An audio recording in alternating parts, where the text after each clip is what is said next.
Ayo nakama, Boruto 2 Blue Vortex is back.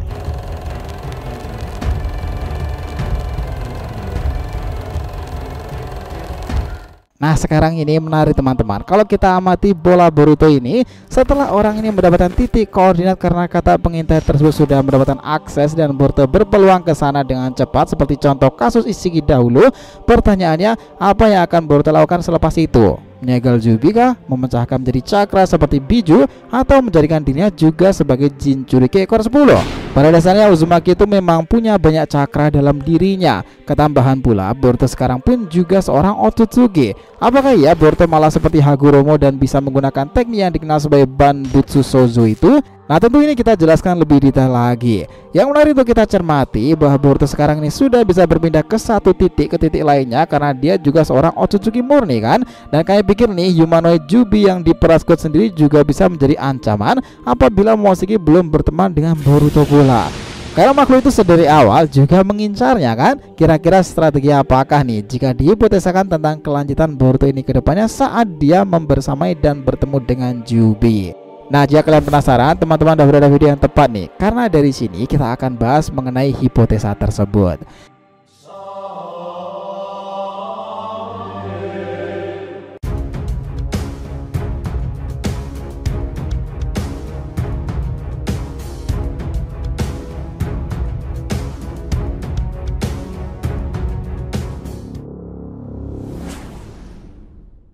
Oke, biar nggak salah persepsi silahkan simak sampai akhir ya. Jangan lupa like, komentar di video ini sebagai dukungan kalian semuanya untuk channel ini ke depannya.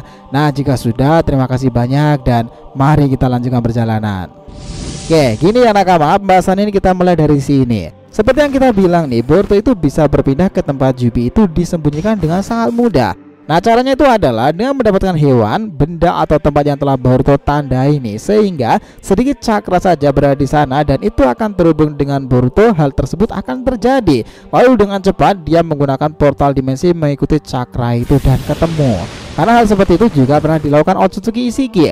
Kalian harus ingat nih, data itu pernah terjadi dan ditunjukkan pada kita saat pertempuran Ishiki versus Baryon Naruto yang mengesankan. Di sana Ishiki kalah telak kan, namun di saat-saat titik nadirnya karena panik itu Ishiki berhasil mencekik Naruto dan terjadilah saling tarik menarik di sana. Nah yang mengejutkan Ishiki kala itu dia merasakan cakra Naruto juga terhubung dengan Kawaki loh. Tahu karena apa? Ya tangan sintetis yang digunakan Kawaki ini terhubung dengan Naruto sendiri. Dan karena Ishiki menyentuh Naruto, dia bisa merasakan di mana keberadaan Kawaki saat ini. Karena itulah Ishiki bisa membuka portal dimensi lain lalu muncul di sekitar tangan Kawaki itu. Dan menariknya ke dimensi saat ini yang notabene kala itu membawa Kawaki masuk ke medan pertempuran. Semua orang kaget termasuk Naruto, Sasuke bahkan Amado. Bayangkan ternyata Otsutsuki ini bisa melakukan hal semustahil itu karena cakra pada dasarnya terhubung pula. Bahkan Ishiki telah memvalidasikannya. Berkat omongan kosong keterikatan cakra kalian, aku bisa mengetahui lokasi Kawaki di mana dengan merasakan tangan buatan yang terhubung darimu. Aku sungguh berterima kasih soal ini. Ya teman-teman, ini relevan bukan? Konsep ini sangat mungkin dilakukan Boruto karena kata pengintai tersebut berada pada punggung paha belakang God. Artinya ada suatu hal yang bisa menjadi penghubung Boruto di sini, dan karena itulah kenapa dia bisa merapalkan segel itu dan mengucapkan beberapa kata untuk membuka portal dimensi. Dari sana Boruto akan dapat berpindah ke dimensi lain nih, tempat di mana Jubi itu disembunyikan. Pertanyaan selanjutnya, jika Boruto sudah di sana, apa yang akan dilakukannya nih? Apakah iya Boruto akan menyegelnya dan menjadikan dirinya menjadi Jinchuriki ekor 10 itu? Ingat ya, bagi seorang dengan kekuatan Otsutsuki itu bukanlah hal yang mustahil. Apalagi Boruto sekarang sudah dianggap 100% Otsutsuki murni pula loh. Dan walaupun kalau yang paling fenomenal menjadikan diri sebagai Jinchuriki ekor 10 sebagai pembanding Boruto adalah kekuatan Hagoromo yang dikenal sebagai Banbutsu Sozo.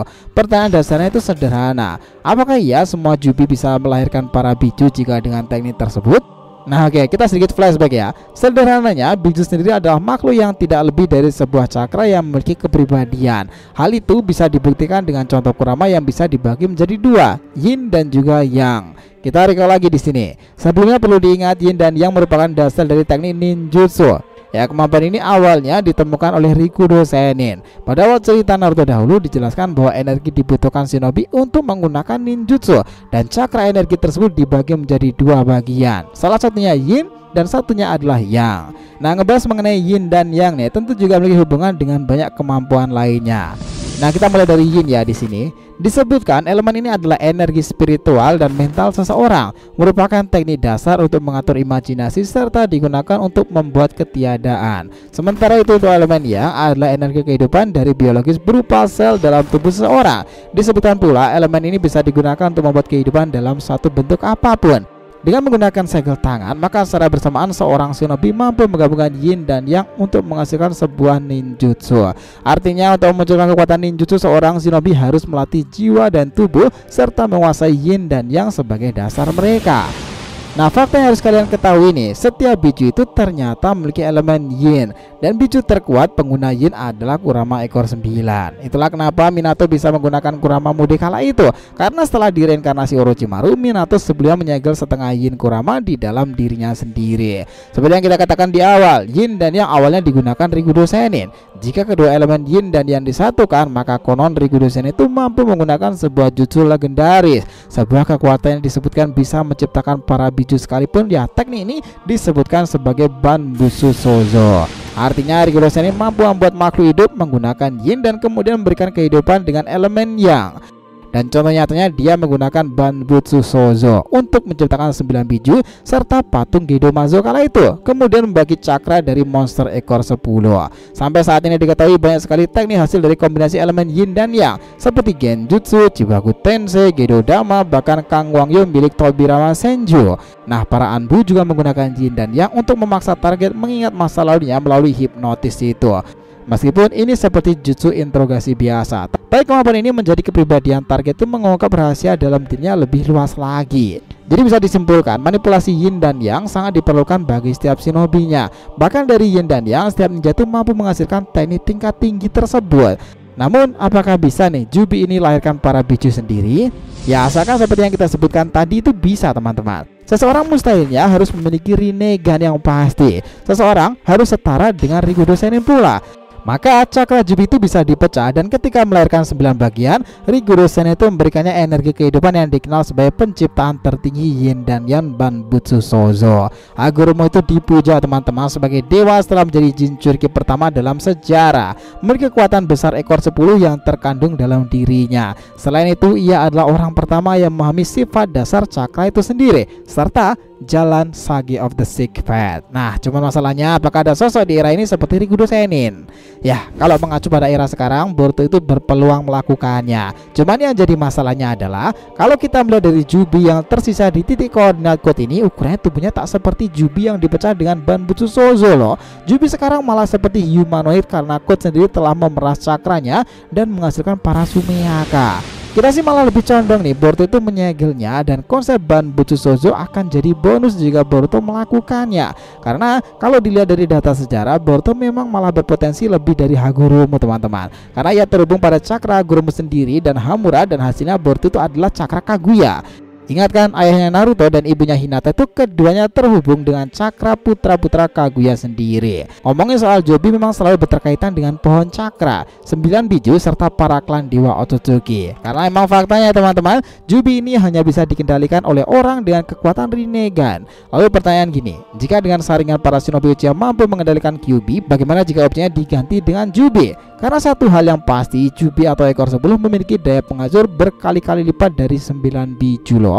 Monster ini bahkan mampu menghancurkan dataran, daratan, bahkan lautan. Itulah setidaknya yang pernah dikatakan oleh Rikudo Senin.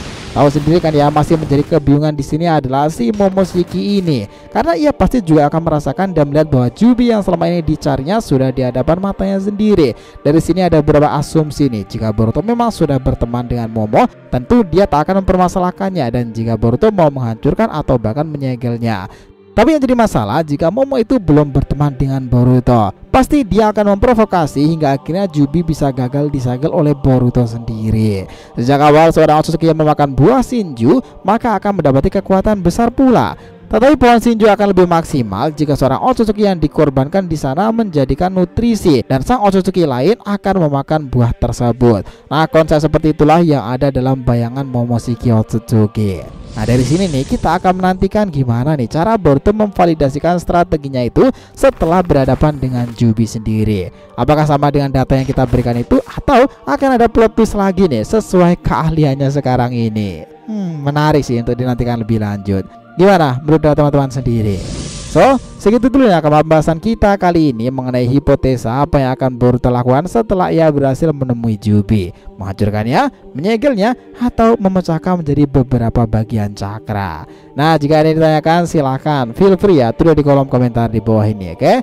Thanks teman-teman telah menonton video ini, and we'll be come back again.